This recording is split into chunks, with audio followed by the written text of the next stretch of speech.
Hello ಗೆಳೆಯರೇ, ನಮ್ಮ ಲಾಯಕ್ಸ್ ಪ್ರಸ್ತುತಪಡಿಸುತ್ತಿರುವ ಕನ್ನಡದಲ್ಲಿ ದ ಹಿಂದೂ ವಿಶ್ಲೇಷಣೆಗೆ ಸ್ವಾಗತ. ಇವತ್ತು ನಾವು ಜೂನ್ 10, 2022 ಹಿಂದೂ ವಿಶ್ಲೇಷಣೆಯನ್ನು ನೋಡಲಿದ್ದೇವೆ. ಇವತ್ತಿನ ಸುದ್ದಿ ವಿಶ್ಲೇಷಣೆಗೂ ಮುಂಚೆ ಇರುವಂತಹ ಸ್ಮಾಲ್ ಅನೌನ್ಸ್ಮೆಂಟ್ ಅಂದರೆ ಲಾ ಎಕ್ಸಲೆನ್ಸ್ ವತಿಯಿಂದ ಮೇನ್ಸ್ ಎಕ್ಸಾಮಿನೇಷನ್ಗೋಸ್ಕರ ಮೇನ್ಸ್ ಟೆಸ್ಟ್ ಸೀರೀಸನ್ನು ಸ್ಟಾರ್ಟ್ ಮಾಡ್ತಾ ಇದ್ದಾರೆ. ಈ ಒಂದು ಟೆಸ್ಟ್ ಸೀರೀಸಲ್ಲಿ ಮೆಂಟರ್ಶಿಪ್ ಪ್ರೋಗ್ರಾಮು ಸಹ ಇರುತ್ತೆ. ಸೊ ಈ ಒಂದು ಪ್ರೋಗ್ರಾಮಲ್ಲಿ ಎರಡು ರೀತಿಯಾದಂತಹ ಶೆಡ್ಯೂಲನ್ನು ಮಾಡಿದ್ದಾರೆ. ಒಂದು ಗೋ ಗೆಟರ್ ಮತ್ತು ಇನ್ನೊಂದು ಬಿಗಿನರ್ ಅಂತ. ಯಾರು ನೆಕ್ಸ್ಟ್ ಇಯರ್ ಬರೀಬೇಕು ಅನ್ನುವಂಥ ಪ್ಲಾನ್ ಇದೆ, ಇವಾಗ ಮೇನ್ಸ್ ಪ್ರಿಪ್ರೇಷನ್ ಮಾಡ್ತೀನಿ ಅಂತಿದ್ದಾರಲ್ಲ ಅವ್ರಿಗೋಸ್ಕರ ಬಿಗಿನರ್ಸ್ ಪ್ಲಾನ್ ಅನ್ನುವಂಥದ್ದು ಇರುತ್ತೆ.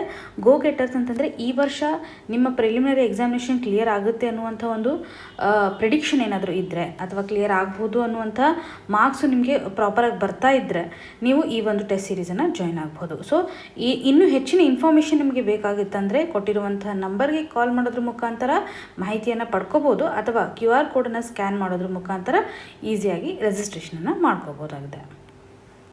ಇವತ್ತಿನ ಮೊದಲನೇ article presidential poles scheduled for July 18. ಈ ಒಂದು ಆರ್ಟಿಕಲನ್ನು ಸಿಲೆಬಸಲ್ಲಿ ನೋಡೋದಾದರೆ GS ಪೇಪರ್ 2 ನಡಿನಲ್ಲಿ ಪಾಲಿಟಿಗೆ ಸಂಬಂಧಪಟ್ಟಂತೆ ಪ್ರೆಸಿಡೆಂಟ್ ಚಾಪ್ಟರ್ಗೆ ಈಸಿಯಾಗಿ ಕನೆಕ್ಟ್ ಮಾಡ್ಕೋಬೋದು. ಸೊ ಈ ಒಂದು ಆರ್ಟಿಕಲ್ನ ಕಂಟೆಕ್ಸ್ಟ್ ಏನಿದೆ ಅಂತಂದರೆ ಜುಲೈ 18ರಂದು ಪ್ರೆಸಿಡೆನ್ಷಿಯಲ್ ಎಲೆಕ್ಷನನ್ನು ಕಂಡಕ್ಟ್ ಮಾಡಲಿದೆ. ಸೊ ಪೋಲಿಂಗ್ ಆಗ್ತಾ ಇದೆ ಅನ್ನುವಂಥದ್ದನ್ನು ಈ ಒಂದು ಆರ್ಟಿಕಲಲ್ಲಿ ಎಲೆಕ್ಷನ್ ಕಮಿಷನ್ ಆಫ್ ಇಂಡಿಯಾ ಹೇಳಿರೋದನ್ನು ನೋಡ್ಬೋದು. ಸೊ ಎಕ್ಸಾಮಿನೇಷನ್ ಪರ್ಸ್ಪೆಕ್ಟಿವಲ್ಲಿ ನಾವು ನೋಡಬೇಕಾಗಿರುವಂತಹ ವಿಷಯ ಅಂತಂದರೆ ಪ್ರೆಸಿಡೆಂಟ್ ಆಫ್ ಇಂಡಿಯಾ ಅವ್ರನ್ನ ಎಲೆಕ್ಟ್ ಮಾಡಬೇಕು ಅಂತಂದರೆ ಯಾವ ರೀತಿಯಾದಂಥ ಪ್ರೊಸೆಸನ್ನು ನಾವು ಫಾಲೋ ಮಾಡ್ತಾ ಇದ್ದೀವಿ. ಸೊ ಅವ್ರಿಗಿರ್ತಕ್ಕಂಥ ಇಂಪಾರ್ಟೆಂಟ್ ಪವರ್ಗಳನ್ನು ಯಾವ ಆರ್ಟಿಕಲಲ್ಲಿ ನಾವು ನೋಡ್ತಾ ಇದ್ವಿ. ಅದರಲ್ಲೂ ಎಲೆಕ್ಷನ್ಗೆ ಸಂಬಂಧಪಟ್ಟಂತೆ ಪ್ರೊಸೀಜರನ್ನು ನಾವು ನೋಡ್ತಾ ಇರುವಂಥದ್ದು ಆರ್ಟಿಕಲ್ 54 ನಡಿನಲ್ಲಿ ಅನ್ನುವಂಥದ್ದು ನಿಮಗೆ ಕ್ಲಿಯರಾಗಿ ಗೊತ್ತಿರಲಿ.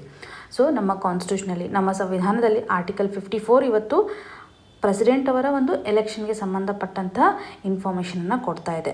ಸೊ ಪ್ರೆಸಿಡೆನ್ಷಿಯಲ್ ಎಲೆಕ್ಷನ್ ಇರ್ಬೋದು ಅಥವಾ ವೈಸ್ ಪ್ರೆಸಿಡೆನ್ಷಿಯಲ್ ಎಲೆಕ್ಷನನ್ನು ನಾವು ಒಂದು ಪರ್ಟಿಕ್ಯುಲರ್ ಆ್ಯಕ್ಟಿಂದ ಎಸ್ಟಾಬ್ಲಿಷ್ಮೆಂಟ್ ಮಾಡಿದ್ವಿ. ಅಂದರೆ ಈ ಒಂದು ಕಾನ್ಸ್ಟಿಟ್ಯೂಷನಲ್ ಪ್ರೊವಿಷನ್ ಏನಿದೆಯಲ್ಲ ಎಲೆಕ್ಷನನ್ನು ಮಾಡುವಂಥದ್ದು, ಇದಕ್ಕೆ ಸಂಬಂಧಪಟ್ಟಂಥ ಒಂದು ಆ್ಯಕ್ಟ್ ಇದೆ. ಈ ಒಂದು ಆ್ಯಕ್ಟು 1952ನಲ್ಲಿ ಇರುವಂಥದ್ದು. So election act related to presidential ಮತ್ತು ವೈಸ್ ಪ್ರೆಸಿಡೆನ್ಷಿಯಲ್ ಎಲೆಕ್ಷನ್ ಅನ್ನುವಂಥದ್ದು ನಿಮಗೆ ಗೊತ್ತಿರಬೇಕು. ಸೊ ಪ್ರೆಸಿಡೆಂಟ್ ಅವರು ಇವತ್ತು ಭಾರತದ ಫಸ್ಟ್ ಸಿಟಿಜನ್ ಹಾಗೂ ಹೆಡ್ ಆಫ್ ದ ಸ್ಟೇಟ್ ಅಂತಲೂ ಸಹ ನಾವು ಕರಿತೀವಿ. ಫಸ್ಟ್ ಕ್ವಾಲಿಫಿಕೇಷನ್ ಯಾವ ರೀತಿಯಾಗಿರಬೇಕು ಪ್ರೆಸಿಡೆನ್ಷಿಯಲ್ ಎಲೆಕ್ಷನ್ಗೆ ಅಂತಂದರೆ, ಇವಾಗ ಲೋಕಸಭೆಗೆ ಎಲೆಕ್ಟ್ ಆಗಬೇಕಂತಂದರೆ ಯಾವ ರೀತಿಯಾದಂಥ ಕ್ವಾಲಿಫಿಕೇಷನ್ಸನ್ನು ಮೆನ್ಷನ್ ಮಾಡಿದಾರಲ್ಲ, ಅಥವಾ ಹೌಸ್ ಆಫ್ ದ ಪೀಪಲ್ ಲೋಕಸಭೆಗೆ ಎಲೆಕ್ಟ್ ಆಗ್ತಕ್ಕಂಥ ಒಂದು ಕ್ವಾಲಿಫಿಕೇಷನನ್ನು ಹೊಂದಿರಬೇಕು. ಸೊ ಆ ಒಂದು ಪರ್ಟಿಕ್ಯುಲರ್ ಮೆಂಬರು ಇವತ್ತು ಲೋಕಸಭೆಗೆ ಎಲೆಕ್ಟ್ ಆಗ್ತಕ್ಕಂಥ ಕ್ವಾಲಿಫೈಡ್ ಸ್ಟೇಟಸನ್ನು ಹೊಂದಿದರೆ ಅವರು ಪ್ರೆಸಿಡೆನ್ಷಿಯಲ್ ಎಲೆಕ್ಷನಲ್ಲಿ ಪಾರ್ಟಿಸಿಪೇಷನನ್ನು ಮಾಡ್ಬೋದು. ಇದೇ ರೀತಿಯಾಗಿ ವೈಸ್ ಪ್ರೆಸಿಡೆಂಟನ್ನು ಎಲೆಕ್ಷನ್ ಮಾಡುವಾಗ ಅವರು ರಾಜ್ಯಸಭೆಯಲ್ಲಿ ಇರ್ತಕ್ಕಂತಹ ಕ್ವಾಲಿಫಿಕೇಷನ್ ಸ್ಟೇಟಸನ್ನು ಹೊಂದಿರಬೇಕು. ಸೊ ಇಲ್ಲಿ ಡಿಫ್ರೆನ್ಸನ್ನು ಸ್ವಲ್ಪ ಮೇಕೌಟ್ ಮಾಡಲಿಕ್ಕೆ ಟ್ರೈ ಮಾಡಿ. ಮತ್ತು ನಾರ್ಮಲ್ ಆಗಿ ಅವರು ಭಾರತದ ಪ್ರಜೆ ಆಗಿರಬೇಕು, ಅವರ ಒಂದು ಏಜು 35 ಇಯರ್ಸ್ ಕಂಪ್ಲೀಟ್ ಆಗಿರುವಂಥದ್ದು, ಮತ್ತು ಆಫೀಸ್ ಆಫ್ ಪ್ರಾಫಿಟನ್ನು ಹೊಂದಿರಬಾರ್ದು. ಈ ರೀತಿಯಾಗಿ 3-4 ಕ್ವಾಲಿಫಿಕೇಷನ್ ಇಂಪಾರ್ಟೆಂಟು. ಅವರು ಲೋಕಸಭೆ ಮೆಂಬರ್ಶಿಪ್ಪನ್ನು ಪಡ್ಕೊಳ್ಳೋದ್ರಲ್ಲಿ ಅರ್ಹತೆಯನ್ನು ಹೊಂದಿರಬೇಕು ಅನ್ನುವಂಥದ್ದು ಕ್ಲಿಯರ್ ಕಟ್ಟಾಗಿ ನಿಮಗೆ ಗೊತ್ತಿರಲಿ. ಮತ್ತು ನಾವು ಡೈರೆಕ್ಟ್ ಎಲೆಕ್ಷನನ್ನು ಕಂಡಕ್ಟ್ ಮಾಡ್ತೀವ ಅಥವಾ ಇಂಡೈರೆಕ್ಟ್ ಎಲೆಕ್ಷನನ್ನು ಕಂಡಕ್ಟ್ ಮಾಡ್ತೀವ, ಯಾವ ರೀತಿಯಾಗಿ ನಡೆಯುತ್ತೆ ಅನ್ನೋದು ನಮಗೆ ಇಂಪಾರ್ಟೆಂಟು. ಸಾಕಷ್ಟು ಕ್ವಶನ್ಸ್ಗಳನ್ನು ನಾವು ಈ ಒಂದು ಏರಿಯಾಯಿಂದ ಎಕ್ಸ್ಪೆಕ್ಟ್ ಮಾಡ್ತಾ ಇದ್ದೀವಿ. ಸೊ ಇನ್ ಬ್ರೀಫಾಗಿ ನಾವು ಅರ್ಥ ಮಾಡ್ಕೊಳ್ಳೋದಾದರೆ, ನಮ್ಮ ಪ್ರೆಸಿಡೆಂಟ್ ಅವರು ಇವತ್ತು ಎಲೆಕ್ಟ್ ಆಗ್ತಾ ಇರುವಂಥದ್ದು ಎಲೆಕ್ಟೋರಲ್ ಕಾಲೇಜ್ನ ಮುಖಾಂತರ. ಹಾಗಿದ್ರೆ ಈ ಒಂದು ಎಲೆಕ್ಟೋರಲ್ ಕಾಲೇಜಲ್ಲಿ ಯಾರ್ಯಾರು ಇರ್ತಾರೆ, ಯಾರು ಎಲೆಕ್ಟ್ ಮಾಡ್ತಾರೆ, ಇದೊಂದು ಇಂಡೈರೆಕ್ಟ್ ಎಲೆಕ್ಷನ್ ಅಂತ ನಾವು ನೋಡಿದ್ವಿ. ಸೊ ಎಲೆಕ್ಟೋರಲ್ ಕಾಲೇಜಲ್ಲಿ ಇರ್ತಕ್ಕಂಥ ಮೆಂಬರ್ಸ್ ಅಂತಂದರೆ ಇವಾಗ MPಸ್ಗಳಿರ್ತಾರೆ. MPಸ್ಗಳಂತಂದಾಗ ನಾವು ಕೌನ್ಸಿಲ್ ಆಫ್ ಸ್ಟೇಟಿಂದನೂ ಸಹ ಕನ್ಸಿಡರ್ ಮಾಡ್ತೀವಿ, ಹೌಸ್ ಆಫ್ ಪೀಪಲ್ ಅಂದರೆ ರಾಜ್ಯಸಭಾ ಮತ್ತು ಲೋಕಸಭಾ ಎರಡೂ ಹೌಸಿಂದನೂ ಸಹ ಇವತ್ತು ಮೆಂಬರ್ಸ್ಗಳು ಎಲೆಕ್ಟ್ ಆಗ್ತಾರೆ ಅನ್ನುವಂಥದ್ದು. ಹಾಗೂ ಇನ್ನು ಲೆಜಿಸ್ಲೇಟಿವ್ ಅಸೆಂಬ್ಲಿ ಅಂದರೆ ವಿಧಾನ ಪರಿಷತ್ತಿಂದನೂ ಸಹ ಮೆಂಬರ್ಸ್ಗಳು ಬರ್ತಾರೆ. ಸೊ MLAಸ್ಗಳು ಸಹ ಈ ಒಂದು ಎಲೆಕ್ಟೋರಲ್ ಕಾಲೇಜಲ್ಲಿ ಇರ್ತಾರೆ ಅನ್ನುವಂಥದ್ದು ಕ್ಲಿಯರಾಗಿ ಗೊತ್ತಿರಲಿ. ಇಲ್ಲಿ ನಾವು ಗಮನ ಹರಿಸಬೇಕಾಗಿರುವಂಥ ಪಾಯಿಂಟ್ ಅಂತಂದರೆ ಕೇವಲ ಎಲೆಕ್ಟೆಡ್ ಮೆಂಬರ್ಸ್ಗಳು ಮಾತ್ರ. ಯಾವುದೇ ರೀತಿಯಾಗಿ ನಾಮಿನೇಟೆಡ್ ಮೆಂಬರ್ಸ್ಗಳನ್ನು ಈ ಒಂದು ಎಲೆಕ್ಟೋರಲ್ ಕಾಲೇಜಲ್ಲಿ ನಾವು ನೋಡ್ತಾ ಇಲ್ಲ. ಆದರೆ ಪ್ರೆಸಿಡೆಂಟ್ ಅವರ ಇಂಪೀಚ್ಮೆಂಟ್ ಏನು ನಡೀತಿರುತ್ತಲ್ಲ ಆ ಟೈಮಲ್ಲಿ ನಾವು ಎಲೆಕ್ಟೆಡ್ ಮೆಂಬರ್ಸ್ ಮತ್ತು ನಾಮಿನೇಟೆಡ್ ಮೆಂಬರ್ಸ್ ಇಬ್ಬರು ಮೆಂಬರ್ಸ್ಗಳನ್ನು ನಾವಿಲ್ಲಿ ಕನ್ಸಿಡರ್ ಮಾಡ್ತಾ ಇದ್ದೀವಿ. ಯಾಕೆಂದರೆ ಇಂಪೀಚ್ಮೆಂಟ್ ಆಗುವಾಗ ನಾವು ಕೇವಲ ಪಾರ್ಲಿಮೆಂಟಿಂದ ಅಥವಾ MPಸ್ಗಳಿಂದ ಇಂಪೀಚ್ಮೆಂಟ್ ಆಗ್ತಾ ಇರೋದನ್ನು ನೋಡ್ತಾ ಇರ್ತೀವಿ. ಆ ಒಂದು ಸಂದರ್ಭದಲ್ಲಿ ಸ್ಟೇಟ್ ರಿಪ್ರೆಸೆಂಟೇಷನ್ ಇರದೇ ಇರೋದನ್ನು ನಾವು ಕನ್ಸಿಡರ್ ಮಾಡ್ತೀವಿ. ಈ ಒಂದು ಡಿಫ್ರೆನ್ಸನ್ನು ಸ್ವಲ್ಪ ನೆನ್ಪಿಟ್ಕೊಳ್ಳಿಕ್ಕೆ ಟ್ರೈ ಮಾಡಿ. ಸೊ ಇಷ್ಟು ನಿಮಗೆ ಗೊತ್ತಾಯ್ತಲ್ಲ ಎಲೆಕ್ಟೋರಲ್ ಕಾಲೇಜಲ್ಲಿ ಯಾವ ರೀತಿಯಾದಂಥ ಕಾಂಪೋಸಿಷನ್ ಇರುತ್ತೆ, ಯಾರ್ಯಾರು ಇರ್ತಾರೆ ಅನ್ನುವಂಥದ್ದು. ಸೊ ಯಾವುದೇ ರೀತಿಯಾಗಿ ಸ್ಟೇಟ್ಮೆಂಟ್ ವೈಸ್ ಕ್ವಶನ್ಸನ್ನು ಫ್ರೇಮ್ ಮಾಡಿದರೂ ಸಹ ನೀವು ಆನ್ಸರನ್ನು ಮಾಡಬೇಕು. ಇದರಲ್ಲಿ ಕೇವಲ ಎಲೆಕ್ಟೆಡ್ ಮೆಂಬರ್ಸ್ಗಳು ಮಾತ್ರ ಇರ್ತಾರೆ ಅನ್ನುವಂಥದ್ದು ಕ್ಲಿಯರ್ ಕಟ್ಟಾಗಿ ನಿಮಗೆ ಗೊತ್ತಿರಲಿ. ಇನ್ನು ಸೆಕೆಂಡ್ ಪಾರ್ಟಲ್ಲಿ ರಿಪ್ರೆಸೆಂಟೇಷನ್ ಯೂನಿಫಾರ್ಮ್ ಆಗಿರಬೇಕು ಅನ್ನುವಂಥದ್ದನ್ನು ಇಲ್ಲಿ ಮೆನ್ಷನ್ ಮಾಡಿದ್ದಾರೆ. ಸೊ ಒಂದು ಪರ್ಟಿಕ್ಯುಲರ್ ಸ್ಟೇಟ್ಗೆ ಎಷ್ಟು ವೋಟನ್ನು ನಾವು ಕೊಡಬೇಕು ಅಥವಾ ಎಷ್ಟು ವ್ಯಾಲ್ಯೂವನ್ನು ಕೊಡಬೇಕು ಅನ್ನೋದನ್ನು ಯಾವ ರೀತಿಯಾಗಿ ಡಿಸ್ಕಸ್ ಮಾಡ್ಬೋದು. ಪ್ರತಿಯೊಂದು ಸ್ಟೇಟ್ಗೂ ನಾವು ವ್ಯಾಲ್ಯೂವನ್ನು ಕೊಡ್ತಾ ಇರ್ತೀವಲ್ಲ, ಅಥವಾ ಎಷ್ಟು ಜನನ ನಾವು ಈ ಒಂದು ಎಲೆಕ್ಟೋರಲ್ ಕಾಲೇಜಲ್ಲಿ ಕನ್ಸಿಡರ್ ಮಾಡಬೇಕು ಅಂದ್ಕೊತಿರ್ತೀವಲ್ಲ, ಅದು ಆ ಒಂದು ಸ್ಟೇಟಲ್ಲಿರ್ತಕ್ಕಂಥ ಪಾಪ್ಯುಲೇಷನ್ನ ಆಧಾರದ ಮೇಲೆ ಇರುತ್ತೆ ಮತ್ತು ಎಷ್ಟು ಜನ MLAsಗಳು ಎಲೆಕ್ಟ್ ಆಗಿರ್ತಾರೆ. ಸೊ ಈ ಒಂದು ಸ್ಟ್ಯಾಂಡರ್ಡ್ ಆಗಿರ್ತಕ್ಕಂಥ ಫಾರ್ಮುಲಾವನ್ನು ನೀವು ನೆನ್ಪಿಟ್ಕೋಬೇಕು. So value of MLA vote ಯಾವ ರೀತಿಯಾಗಿರುತ್ತೆ ಅಂತಂದರೆ total population of the particular state ಅಂತ ಕನ್ಸಿಡರ್ ಮಾಡ್ತಾರೆ. ಜೊತೆಗೆ ಆ ಒಂದು ಸ್ಟೇಟಲ್ಲಿ ಎಷ್ಟು ಜನ ಎಲೆಕ್ಟೆಡ್ MLAs ಇರ್ತಾರೆ ನೋಡಿ, ಅದನ್ನು ಕನ್ಸಿಡರ್ ಮಾಡೋದ್ರ ಮುಖಾಂತರ ಇಂಟು 1/1000 ಈ ರೀತಿಯಾದಂತಹ ಒಂದು ಫಾರ್ಮುಲಾನ ಯೂಸ್ ಮಾಡೋದ್ರ ಮುಖಾಂತರ MLAಗಳ ಒಂದು ವೋಟನ್ನು ಒಂದು ಪರ್ಟಿಕ್ಯುಲರ್ ಸ್ಟೇಟ್ಗೆ ಕೊಡಲಾಗುತ್ತೆ. ಇನ್ನು MPsಗಳ ವೋಟ್ ವ್ಯಾಲ್ಯೂ ಯಾವ ರೀತಿಯಾಗಿರುತ್ತೆ ಅಂತಂದರೆ ಟೋಟಲ್ ಆಗಿ ಎಲ್ಲ ಸ್ಟೇಟನ್ನು ಕನ್ಸಿಡರ್ ಮಾಡಿದಾಗ ಎಷ್ಟು MLAsಗಳು ಎಲೆಕ್ಟ್ ಆಗಿದ್ದಾರೆ. ಸೊ ಈ ಒಂದು ಫಾರ್ಮುಲಾನ ಪ್ರತಿ ಸ್ಟೇಟ್ಗೂ ಅಪ್ಲೈ ಮಾಡ್ತಾ ಹೋಗ್ತಾರೆ. ಪ್ರತಿಯೊಂದು ಸ್ಟೇಟ್ಗೂ ಅಪ್ಲೈ ಮಾಡಿದಾಗ ರೇಷೋ ಆಲ್ಮೋಸ್ಟ್ ಸೇಮ್ ಬರೋ ಥರ ಇರುತ್ತೆ. ಸೊ ಎಷ್ಟು ಜನ ಎಲೆಕ್ಟ್ ಆಗಿದ್ದಾರಲ್ಲ MLAsಗಳು, ಆ ಒಂದು ನಂಬರನ್ನು ಕನ್ಸಿಡರ್ ಮಾಡಲಾಗುತ್ತೆ ಮತ್ತು ಎಷ್ಟು ಜನ MPsಗಳು ಆ್ಯಕ್ಚುಲಿ ಇದ್ದಾರಲ್ಲ ಅದನ್ನು ಸಹ ಒಂದು ರೇಷೋನ ಮುಖಾಂತರ ಕ್ಯಾಲ್ಕುಲೇಟ್ ಮಾಡಲಾಗುತ್ತೆ. ಇಲ್ಲಿ ನಾವು ಒಂದು ಸ್ಟೇಟ್ಮೆಂಟನ್ನು ಈಸಿಯಾಗಿ ಅರ್ಥ ಮಾಡ್ಕೋಬೇಕು ಅಂತಂದರೆ, ಒಬ್ಬ MLA ಇರ್ತಾರಲ್ಲ, ಇವರ ಒಂದು ವೋಟ್ನ ವ್ಯಾಲ್ಯೂ ಏನಿರುತ್ತಲ್ಲ ಅದು ಒಬ್ಬ MPsಗೆ ಈಕ್ವಲ್ ಆಗಿ ಇರುವುದಿಲ್ಲ. ಸೊ ಇಂಡಿವಿಜುವಲ್ ಮೆಂಬರನ್ನು ನಾವು ಕನ್ಸಿಡರ್ ಮಾಡಿದಾಗ MLA ಮತ್ತು MP ಒಬ್ಬ ಇಂಡಿವಿಜುವಲ್ ಮೆಂಬರನ್ನು ನೋಡಿದಾಗ ಅವರ ಒಂದು ವ್ಯಾಲ್ಯೂ ಆಫ್ ವೋಟ್ ಏನಿರುತ್ತಲ್ಲ ಅದು ಈಕ್ವಲ್ ಇರಲ್ಲ. ಆದರೆ total value of all the MLAs and all the MPs value ಏನಿರುತ್ತಲ್ಲ ಅದು ಈಕ್ವಲ್ ಆಗಿರುತ್ತೆ. ಸೊ ಈ ಒಂದು ಸ್ಟೇಟ್ಮೆಂಟ್ಸನ್ನು ನೆನ್ಪಿಟ್ಕೊಳ್ಳೋಕ್ಕೆ ಟ್ರೈ ಮಾಡಿ. ಇನ್ನು ಸಿಂಗಲ್ ವೋಟ್ ಸಿಸ್ಟಮ್ ಯಾವ ರೀತಿಯಾಗಿರುತ್ತೆ ಅಥವಾ ಸಿಂಗಲ್ ಟ್ರಾನ್ಸ್ಫರೇಬಲ್ ವೋಟ್ ಅನ್ನುವಂಥ ಒಂದು ಸಿಸ್ಟಮನ್ನು ನಾವು ಪ್ರೆಸಿಡೆನ್ಷಿಯಲ್ ಎಲೆಕ್ಷನಲ್ಲಿ ಫಾಲೋ ಮಾಡ್ತೀವಿ. ಇಲ್ಲಿ ನಾರ್ಮಲಿ ಯಾವುದೇ ಒಬ್ಬ ವ್ಯಕ್ತಿ ಅಥವಾ ಎಲೆಕ್ಟೋರಲ್ ಮೆಂಬರ್ ಇದ್ದಾರೆ, ಸೊ ಇವ್ರಿಗೆ ವೋಟಿಂಗಲ್ಲಿ ಒಂದು ಬ್ಯಾಲೆಟ್ ಪೇಪರನ್ನು ಕೊಡ್ತಾರೆ. ಆ ಒಂದು ಪೇಪರಲ್ಲಿ ಯಾವ ಕ್ಯಾಂಡಿಡೇಟ್ಸ್ಗಳು ಎಲೆಕ್ಷನ್ಗೆ ನಿಂತಿರ್ತಾರಲ್ಲ ಅವರ ನೇಮನ್ನು ಮೆನ್ಷನ್ ಮಾಡಿರ್ತಾರೆ. ಸೊ ಆ ಒಂದು ನೇಮ್ ಮುಂದೆ ಒಂದು ಎಂಟಿ ಬಾಕ್ಸ್ ಥರ ಇರುತ್ತೆ. ಸೊ ಅದರಲ್ಲಿ ಈ ಒಬ್ಬ ವ್ಯಕ್ತಿ ಏನು ಮಾಡಬೇಕು ಅಂದರೆ ಅವರು ಯಾವ ರೀತಿಯಂಥ ಪ್ರಿಫರೆನ್ಸನ್ನು ಕೊಡ್ತಾ ಇದ್ದಾರೆ ಅದನ್ನು ಮೆನ್ಷನ್ ಮಾಡಬೇಕು. ಸೊ ಇದೊಂದು ಬ್ಯಾಲೆಟ್ ಪೇಪರ್ ಅಂತ ಕನ್ಸಿಡರ್ ಮಾಡಿದಾಗ ಇಲ್ಲಿ ನೇಮ್ಗಳೆಲ್ಲ ಮೆನ್ಷನ್ ಮಾಡಿದ್ದಾರೆ. ಸೊ ಇಲ್ಲಿ ಎಂಟಿ ಬಾಕ್ಸಲ್ಲಿ ಅವ್ರು ಏನು ಮಾಡ್ತಾರೆ, ತಮ್ಮ ಒಂದು ಪ್ರಿಫರೆನ್ಸನ್ನು ಕೊಡ್ತಾರೆ. ಇದೇ ರೀತಿಯಾಗಿ ಎಲ್ಲ ಕ್ಯಾಂಡಿಡೇಟ್ಸ್ಗಳು ತಮ್ಮ ಒಂದು ಪ್ರಿಫರೆನ್ಸನ್ನು ಕೊಡ್ತಾ ಇರ್ತಾರೆ. ಸೊ ಈ ಒಂದು ಪ್ರಿಫರೆನ್ಸ್ ನಡಿನಲ್ಲಿ ನಾವು ಇವಾಗ ಒಬ್ಬ ಪ್ರೆಸಿಡೆಂಟನ್ನು ಎಲೆಕ್ಟ್ ಮಾಡ್ತಾ ಇದ್ದೀವಿ ಅಂತಂದಾಗ ಒಂದು ಪರ್ಟಿಕ್ಯುಲರ್ ಕೋಟಾವನ್ನು ಫಿಕ್ಸ್ ಮಾಡಿರ್ತಾರೆ. ಸೊ ನಾರ್ಮಲಿ ಈ ಒಂದು ಕೋಟಾವನ್ನು ಫಿಕ್ಸ್ ಮಾಡುವಾಗ ಎಲೆಕ್ಟೋರಲ್ ಕಾಲೇಜಲ್ಲಿರ್ತಕ್ಕಂಥ ಕಾಂಪೋಸಿಷನ್ನು ನಾವು ಎಷ್ಟು ಜನನ ಎಲೆಕ್ಟ್ ಮಾಡ್ತೀವಿ ಈ ರೀತಿಯಾದಂಥ ಕನ್ಸಿಡರೇಷನ್ ಮಾಡೋದ್ರ ಮುಖಾಂತರ ಒಂದು ಕೋಟಾವನ್ನು ಫಿಕ್ಸ್ ಮಾಡಿರ್ತಾರೆ. ಸೊ ಒಂದು ಪರ್ಟಿಕ್ಯುಲರ್ ಕ್ಯಾಂಡಿಡೇಟ್ ಆ ಒಂದು ಕೋಟಾವನ್ನು ರೀಚ್ ಆದಮೇಲೆ ಅವರು ಈಸಿಯಾಗಿ ಎಲೆಕ್ಟ್ ಆಗ್ತಾರೆ. ಫಾರ್ ಎಕ್ಸಾಂಪಲ್ ಇಲ್ಲಿ ಕನ್ಸಿಡರ್ ಮಾಡಿ, ಎ ಕ್ಯಾಂಡಿಡೇಟ್ಗೆ 3 ರೀತಿಯಾದಂಥ ಫಸ್ಟ್ ಪ್ರಿಫರೆನ್ಸಸ್ ಬಂದಿದ್ದಾವೆ. ಈ ಒಂದು ಕೋಟಾವನ್ನು ರೀಚ್ ಮಾಡಬೇಕಂತಂದರೆ 4 ಫಸ್ಟ್ ಪ್ರಿಫರೆನ್ಸಸ್ ಇರಬೇಕು ಅಂತ ಎಕ್ಸಾಂಪಲ್ ತೊಗೊಳ್ಳಿ. ಸೊ ಅವರಿನ್ನ ಕೋಟಾವನ್ನು ರೀಚ್ ಮಾಡಿಲ್ಲ. ಸೊ ಇವಾಗ ಏನು ಮಾಡ್ಬೋದು, ಇವ್ರಿಗೆ ಕೋಟಾನು ಸಹ ರೀಚ್ ಆಗಿಲ್ಲ. ಬೇರೆ ಕ್ಯಾಂಡಿಡೇಟ್ಸಲ್ಲಿ ಲೀಸ್ಟ್ ಪ್ರಿಫರೆನ್ಸಸ್ ಹೆಚ್ಚು ಯಾವುದಿರುತ್ತೆ. ಸೊ ಲೀಸ್ಟ್ ಪ್ರಿಫರೆನ್ಸಸ್ ಅಂದಾಗ ಅಥವಾ ಫಸ್ಟ್ ಪ್ರಿಫರೆನ್ಸಸ್ ಇಲ್ಲದೇ ಇರತಕ್ಕಂಥ ಕ್ಯಾಂಡಿಡೇಟ್ ಇದರಲ್ಲಿ ನಾವು ಡಿ ಏನು ನೋಡ್ತಾ ಇದ್ದೀವಿ. ಸೊ ಏನು ಮಾಡ್ಬೋದು, ಈ ಒಂದು ಡಿನಲ್ಲಿರ್ತಕ್ಕಂಥ ವೋಟ್ಸ್ಗಳೇನಿರ್ತಾವಲ್ಲ ಅವನ್ನ ಎಲಿಮಿನೇಟ್ ಮಾಡ್ತಾರೆ. ಇಲ್ಲಿ ಯಾರು ಸೆಕೆಂಡ್ ಪ್ರಿಫರೆನ್ಸಸ್ ಇರುತ್ತಲ್ಲ ಆ ಒಂದು ವೋಟ್ಸ್ಗಳನ್ನು ಬೇರೆ ಕ್ಯಾಂಡಿಡೇಟ್ ಮಧ್ಯೆ ಡಿಸ್ಟ್ರಿಬ್ಯೂಷನ್ ಮಾಡ್ತಾರೆ. ಸೊ ಟೋಟಲ್ ಆಗಿ ಈ ಒಂದು ಡಿ ಅನ್ನು ಎಲಿಮಿನೇಟ್ ಆಗುವಾಗ ಇಲ್ಲಿ ಫಸ್ಟ್ ಪ್ರಿಫರೆನ್ಸಸ್ ಏನಾದರೂ ಲೀಸ್ಟ್ ಇತ್ತಂತಂದರೆ ಫಾರ್ ಎಕ್ಸಾಂಪಲ್ ಆ ಒಂದು ಫಸ್ಟ್ ಪ್ರಿಫರೆನ್ಸಸನ್ನು ರಿಮೂವ್ ಮಾಡ್ತಾರೆ. ರಿಮೈನಿಂಗ್ ನೆಕ್ಸ್ಟ್ ಸೆಕೆಂಡ್ ಪ್ರಿಫರೆನ್ಸಸ್ ವೋಟ್ಸ್ಗಳು ಏನಿರ್ತಾವಲ್ಲ ಆ ಸೆಕೆಂಡ್ ಪ್ರಿಫರೆನ್ಸಸ್ ವೋಟ್ ಅನ್ನು ಏನು ಮಾಡ್ತಾರೆ ಅಂತಂದರೆ ಪರ್ಟಿಕ್ಯುಲರ್ ರಿಮೈನಿಂಗ್ ಮೆಂಬರ್ಸ್ನ ಅಡಿನಲ್ಲಿ ಡಿಸ್ಟ್ರಿಬ್ಯೂಷನ್ ಮಾಡುವಂಥದ್ದು. ಸೊ ಇಲ್ಲಿ ನಾರ್ಮಲಿ ಮೆನ್ಷನ್ ಮಾಡಿಲ್ಲ ಸೆಕೆಂಡ್ ಪ್ರಿಫರೆನ್ಸಸ್ ಇರ್ತಕ್ಕಂಥ ವೋಟ್ಸ್ಗಳನ್ನು ಇಲ್ಲಿ ನಾವು ನೋಡ್ತಾ ಇಲ್ಲ. ಬಟ್ ಲೀಸ್ಟ್ 1 ಇರ್ತಕ್ಕಂಥದ್ದನ್ನು ನಾವು ನೋಡ್ತಾ ಇದ್ದೀವಿ. ಎಲ್ಲಿ ಲೀಸ್ಟ್ ಇರ್ತಾವಲ್ಲ ಆ ಒಂದು ಕ್ಯಾಂಡಿಡೇಟನ್ನು ರಿಮೂವ್ ಮಾಡೋದ್ರ ಮುಖಾಂತರ ಸೆಕೆಂಡ್ ಪ್ರಿಫರೆನ್ಸಸ್ ವೋಟ್ಸ್ಗಳನ್ನು ಬೇರೆ ಒಂದು ಕ್ಯಾಂಡಿಡೇಟ್ ಮಧ್ಯೆ ಡಿಸ್ಟ್ರಿಬ್ಯೂಷನ್ ಮಾಡಲಾಗುತ್ತೆ. ಇದೇ ರೀತಿಯಾಗಿ ಎಲೆಕ್ಟಿಂಗ್ ಕ್ಯಾಂಡಿಡೇಟು ಅಥವಾ ಎಲೆಕ್ಟ್ ಆಗ್ತಕ್ಕಂಥ ಕ್ಯಾಂಡಿಡೇಟು ಕೋಟಾವನ್ನು ರೀಚ್ ಮಾಡೋ ತನೂ ಈ ರೀತಿಯಾಗಿ ಲೀಸ್ಟ್ ಇರ್ತಕ್ಕಂಥ ಕ್ಯಾಂಡಿಡೇಟ್ಗಳನ್ನು ಎಲಿಮಿನೇಟ್ ಮಾಡ್ತಾ ಹೋಗ್ತಾರೆ. ಸೊ ಪ್ರತಿಯೊಂದು ಹಂತದಲ್ಲಿ ಏನಾಗುತ್ತೆ, ಯಾರು ಫಸ್ಟ್ ಪ್ರಿಫರೆನ್ಸ್ ಲೀಸ್ಟ್ ವೋಟ್ ಇರುತ್ತಲ್ಲ ಆ ಒಂದು ಕ್ಯಾಂಡಿಡೇಟನ್ನು ಎಲಿಮಿನೇಟ್ ಮಾಡ್ತಾ ಹೋಗುತ್ತೆ. ರಿಮೈನಿಂಗ್ ಕ್ಯಾಂಡಿಡೇಟ್ ಮಧ್ಯೆ ಆ ಒಂದು ವೋಟ್ಗಳನ್ನು ರೀಡಿಸ್ಟ್ರಿಬ್ಯೂಷನ್ ಮಾಡ್ತಾ ಹೋಗ್ತಾರೆ ಅನ್ನುವಂಥದ್ದು ಕ್ಲಿಯರಾಗಿ ಗೊತ್ತಿರಲಿ. ಸೊ ರಾಷ್ಟ್ರಪತಿಯವರ ಚುನಾವಣೆಗೆ ಸಂಬಂಧಪಟ್ಟಂತೆ ಎಲೆಕ್ಟೋರಲ್ ಕಾಲೇಜಲ್ಲಿ ಯಾವ ರೀತಿಯಾದಂಥ ಮೆಂಬರ್ಸ್ಗಳಿರ್ತಾರೆ ಅನ್ನುವಂಥದ್ದು ಕ್ಲಿಯರಾಗಿ ಗೊತ್ತಿರಬೇಕು. ಯಾವ ರೀತಿಯಾದಂಥ ರಿಪ್ರೆಸೆಂಟೇಷನ್ ಇರುತ್ತೆ ಪ್ರತಿಯೊಂದು ಸ್ಟೇಟ್ಗೂ ಇರ್ಬೋದು ಅಥವಾ MPsಗಳ ವೋಟ್ ಯಾವ ರೀತಿಯಾಗಿರುತ್ತೆ ಹಾಗೂ ವ್ಯಾಲ್ಯೂ ಆಫ್ MLA's ವೋಟ್ ಮತ್ತು ವ್ಯಾಲ್ಯೂ ಆಫ್ MP's ವೋಟ್ ಏನಿದೆಯಲ್ಲ ಅದರ ಒಂದು ಬ್ಯಾಲೆನ್ಸು ಸಹ ನಿಮಗೆ ಗೊತ್ತಿರಬೇಕು. ಎರಡು ಸ್ಟೇಟ್ಮೆಂಟು ಕ್ಲಿಯರಾಗಿ ಗೊತ್ತಿರಬೇಕಾಗುತ್ತೆ.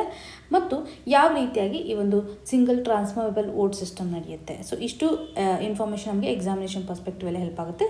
ಈ ಒಂದು ಟಾಪಿಕ್ ಏನಿದೆಯಲ್ಲ ಪ್ರೆಸಿಡೆನ್ಷಿಯಲ್ ಎಲೆಕ್ಷನ್ ಇರ್ಬೋದು ಅಥವಾ ಪ್ರೆಸಿಡೆಂಟ್ನ ಒಂದು ಫಂಕ್ಷನ್ ಯಾವ ರೀತಿಯಾಗಿರುತ್ತೆ ಇದನ್ನು ಕಂಪ್ಲೀಟಾಗಿ ನೀವು ಒಂದು ಸರ್ತಿ ಲಕ್ಷ್ಮೀಕಾಂತಲ್ಲಿ ರಿವಿಷನ್ ಮಾಡಲಿಕ್ಕೆ ಟ್ರೈ ಮಾಡಿ.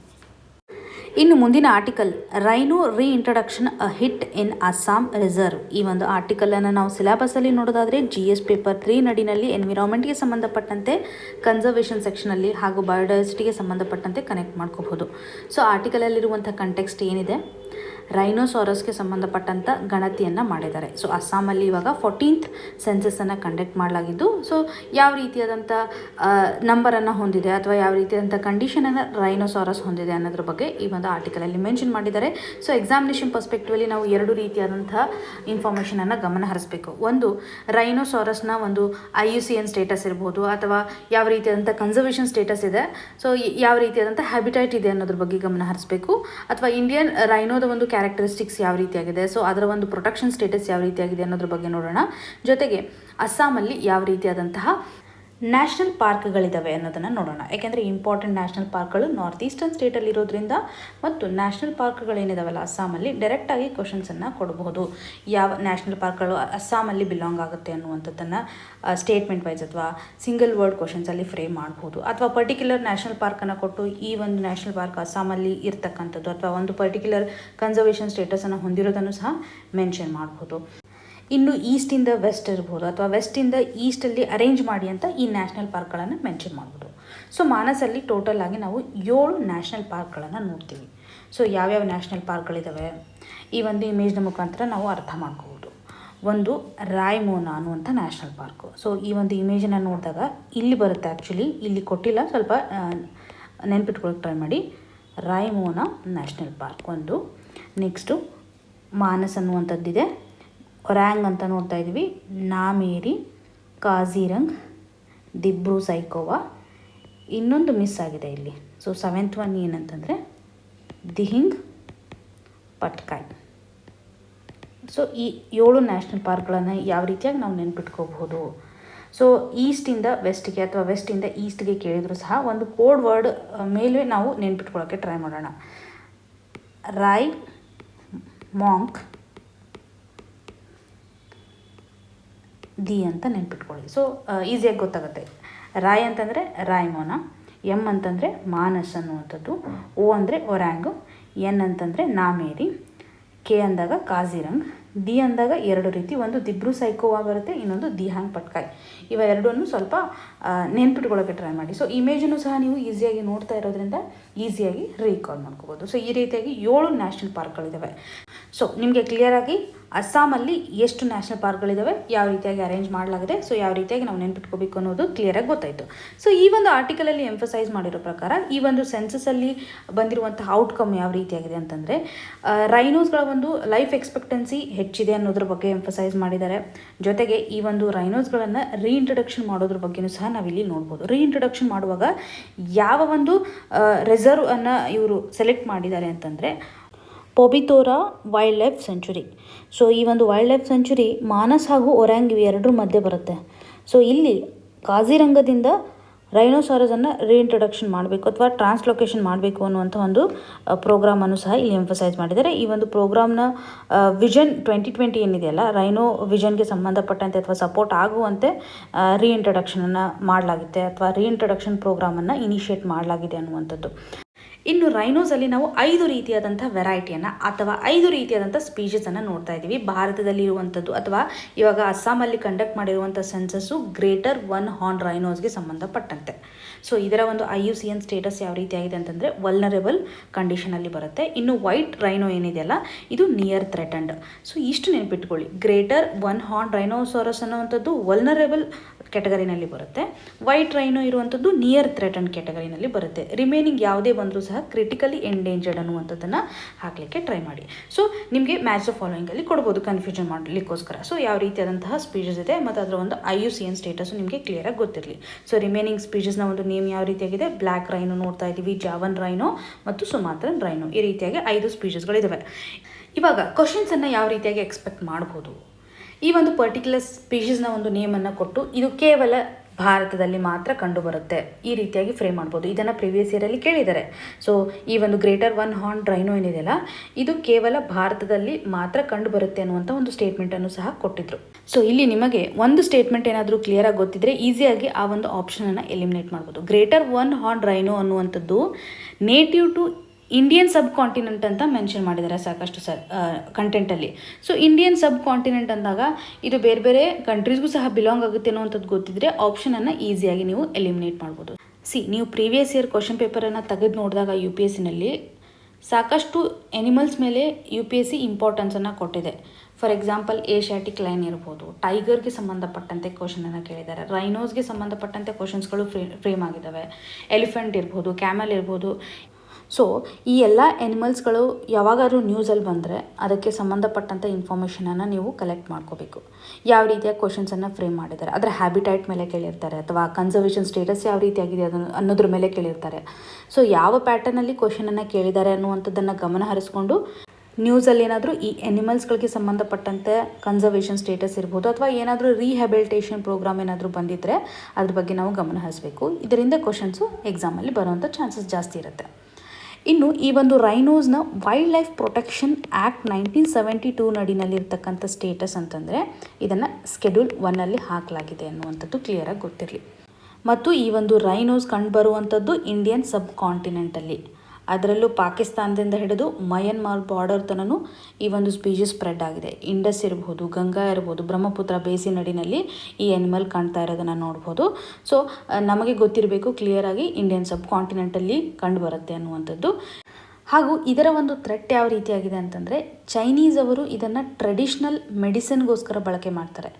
ಇದರ ಒಂದು ಹಾರ್ನ್ ಏನಿದೆಯಲ್ಲ, ಸೊ ಈ ಒಂದು ಹಾರ್ನನ್ನು ಮೆಡಿಸಿನಲ್ ವ್ಯಾಲ್ಯೂ ಆಗಿ ಕನ್ಸಿಡರ್ ಮಾಡೋದ್ರಿಂದ ಹೆಚ್ಚು ಇದನ್ನು ಪೋಚಿಂಗ್ ಮಾಡ್ತಕ್ಕಂಥ ಒಂದು ಕಂಡೀಷನನ್ನು ನೋಡ್ತಾ ಇದ್ದೀವಿ. ಸೊ ಹಾಗಾಗಿ ಭಾರತನ ಸಹ ಈ ಒಂದು ಆ್ಯನಿಮಲನ್ನು ಪ್ರೊಟೆಕ್ಷನ್ ಮಾಡೋದಕ್ಕೋಸ್ಕರ ತೆಗೆದುಕೊಂಡಿರುವಂತಹ ಮೂವ್ಸ್ಗಳು ಯಾವಂತಂದರೆ ಇಂಡಿಯನ್ ರೈನೋ ವಿಷನ್ 2020. ಇದನ್ನು ನಾವು 2006ರಲ್ಲೇ ಸ್ಟಾರ್ಟ್ ಮಾಡಿದ್ದೀವಿ. ಇದರಲ್ಲಿ ನಾವು ರೀಇಂಟ್ರಡಕ್ಷನ್ ಪ್ರೋಗ್ರಾಮನ್ನು ಮಾಡ್ತಾ ಇದ್ವಿ. ಅಂದರೆ ಬೇರೆ ಬೇರೆ ನ್ಯಾಷನಲ್ ಪಾರ್ಕಲ್ಲಿ ರೈನೋಸ್ಗಳು ಅಡ್ಜಸ್ಟ್ ಆಗ್ತಕ್ಕಂಥ ಎಕೋಸಿಸ್ಟಮ್ ಇದ್ದರೆ ಅದನ್ನು ಮತ್ತೆ ಅಲ್ಲಿ ಟ್ರಾನ್ಸ್ಲೊಕೇಶನ್ ಮಾಡುವಂಥದ್ದು ಅಥವಾ ರೀಇಂಟ್ರಡಕ್ಷನ್ ಮಾಡುವಂಥ ಪ್ರೋಗ್ರಾಮ್ಗಳನ್ನು ಹಾಕ್ಕೊಳ್ಳೋದ್ರಿಂದ ನಾವು ಹೆಚ್ಚಿನ ಒಂದು ಪಾಪ್ಯುಲೇಷನ್ಸನ್ನು ಎನ್ಶೋರ್ ಮಾಡ್ಬೋದಾಗಿದೆ. ಸೊ ಯಾಕೆ ಟ್ರಾನ್ಸ್ಲೊಕೇಶನ್ ವೆರಿ ಇಂಪಾರ್ಟೆಂಟ್ ಅಂತಂದರೆ ಇವಾಗ ಒಂದೇ ಎಕೋಸಿಸ್ಟಮಲ್ಲಿ ಹೆಚ್ಚು ಪಾಪ್ಯುಲೇಷನ್ ಇದ್ದಾಗೂ ಸಹಿತ ಏನಾಗುತ್ತೆ ಅಂತಂದರೆ ಅವ್ರಿಗೆ ಬೇಕಾಗ್ತಕ್ಕಂಥ ಫುಡ್ ಅವೈಲಬಿಲಿಟಿ ಲೆಸ್ ಆಗ್ತಾ ಹೋಗ್ತಾ ಇರುತ್ತೆ. ಸೊ ಹಾಗಾಗಿ ಬೇರೆ ಒಂದು ಎಕೋಸಿಸ್ಟಮಲ್ಲಿ ಅಡ್ಜಸ್ಟ್ ಆಗ್ತಾ ಇದ್ದರೆ ಮತ್ತೆ ನಾವೇನು ಮಾಡ್ಬೋದು, ಆ ಒಂದು ಪಾಪ್ಯುಲೇಷನನ್ನು ಎನ್ಹ್ಯಾನ್ಸ್ ಮಾಡ್ಬೋದು ಅನ್ನುವಂಥದ್ದು ನಮಗೆ ಗೊತ್ತಿರಬೇಕು. ಸೊ ಎಕ್ಸಾಮಿನೇಷನ್ ಪರ್ಸ್ಪೆಕ್ಟಿವಲ್ಲಿ ಈ ಒಂದು ಆರ್ಟಿಕಲಿಂದ ಇಷ್ಟು ನಾವು ಕನೆಕ್ಟ್ ಮಾಡ್ಕೋಬೋದು.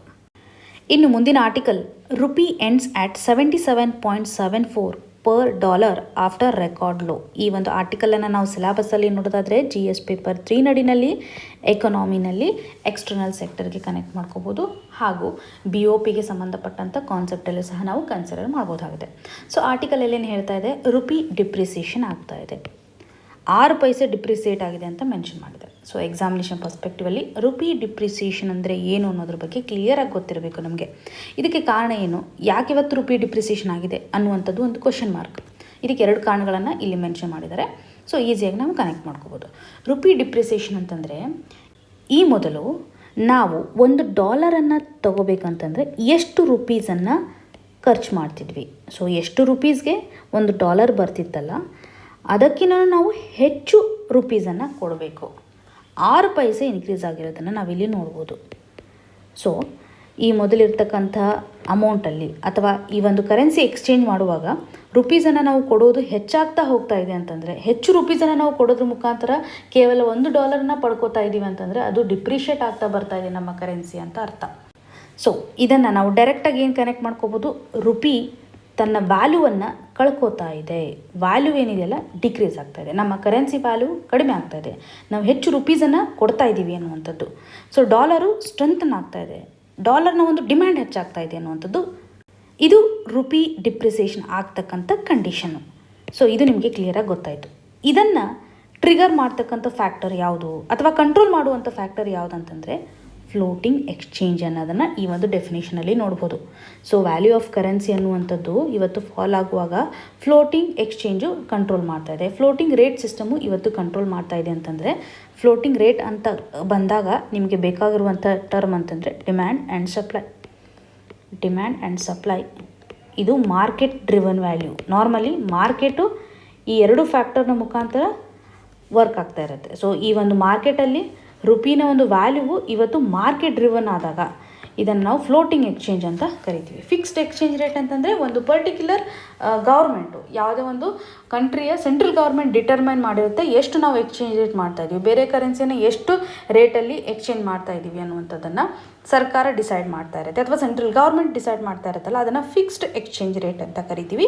ಫ್ಲೋಟಿಂಗ್ ಎಕ್ಸ್ಚೇಂಜ್ ರೇಟ್ ಅಂತಂದರೆ ಮಾರ್ಕೆಟು ಡಿಟರ್ಮೈನ್ ಮಾಡುತ್ತೆ. ಡಿಮ್ಯಾಂಡ್ ಆ್ಯಂಡ್ ಸಪ್ಲೈ ಕಂಡೀಷನ್ಗಳು ಇವತ್ತು ಡಿಟರ್ಮೈನ್ ಮಾಡುತ್ತೆ ವ್ಯಾಲ್ಯೂ ಆಫ್ ಕರೆನ್ಸಿ ಅಥವಾ ಎಕ್ಸ್ಚೇಂಜ್ ರೇಟ್ ಎಷ್ಟಿರುತ್ತೆ ಅನ್ನುವಂಥದ್ದು. ಸೊ ಇಷ್ಟು ನಿಮಗೆ ಕ್ಲಿಯರಾಗಿ ಗೊತ್ತಿರಲಿ. ರುಪಿ ಡಿಪ್ರಿಸಿಯೇಷನ್ ಆಗ್ತಾ ಇದೆ ಅಂತಂದರೆ ಮನಿ ತನ್ನ ಒಂದು ವ್ಯಾಲ್ಯೂವನ್ನು ಕಳ್ಕೊತಾ ಇದೆ. ಇದಕ್ಕೆ ಕಾರಣ ಏನು? 2 ರೀಸನ್ಸನ್ನು ಈ ಆರ್ಟಿಕಲಲ್ಲಿ ಮೆನ್ಷನ್ ಮಾಡಿದ್ದಾರೆ. ಒಂದು, ಗ್ಲೋಬಲ್ ಲೆವೆಲಲ್ಲಿ ಕ್ರೂಡ್ ಆಯಿಲ್ನ ಪ್ರೈಸಸ್ಸು ಹೆಚ್ಚಾಗ್ತಾ ಇರುವಂಥದ್ದು. ಸೊ ಹಾಗಾಗಿ ನಾವು ಹೆಚ್ಚು ಡಾಲರ್ಗಳನ್ನು ಇನ್ವೆಸ್ಟ್ ಮಾಡಬೇಕು.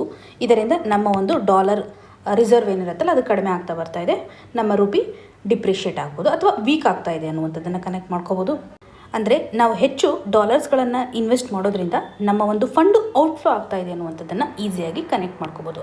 ಈ ಒಂದು ರೀಸನ್ಸನ್ನು ಇಲ್ಲಿ ಮೆನ್ಷನ್ ಮಾಡಿದ್ದಾರೆ.